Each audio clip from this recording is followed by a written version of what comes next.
रक्ष प्रतीच्यां च चण्डिके रक्ष दक्षिणे ब्राह्मणेनात्मशूलस्य उत्तरस्यां तथेश्वरी मध्यमाभ्यां नमः।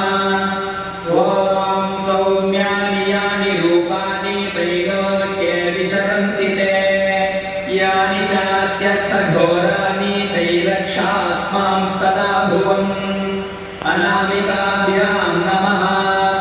ॐ खड्गशूलगदादीनि यानि चास्त्राणि तेऽम्बिके करपल्लवसङ्गीनि तैरस्मान् रक्ष सर्वतः कनिष्ठिकाभ्यां नमः।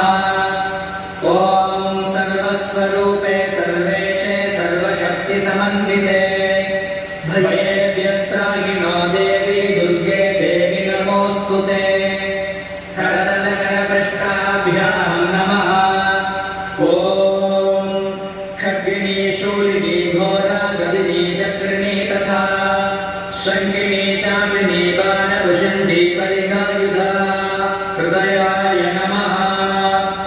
ॐ शूलेन पाहि नो देवी पाहि खड्गेन चाम्बिके गण्डस्वनेन नः पाहि चापर्ज्यानि स्वनेन च शिरसे स्वाहा।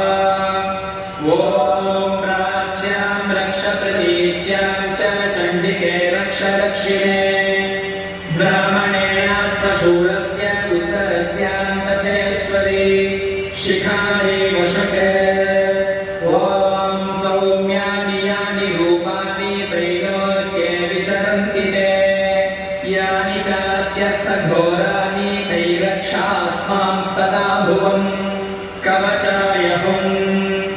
ॐ खड्गशूलगदादीनि यानि चास्त्राणि तेऽम्बिके करपल्लवसङ्गीनि तैरस्मान् रक्ष सर्वतः नेत्रत्रयाय वौषट्।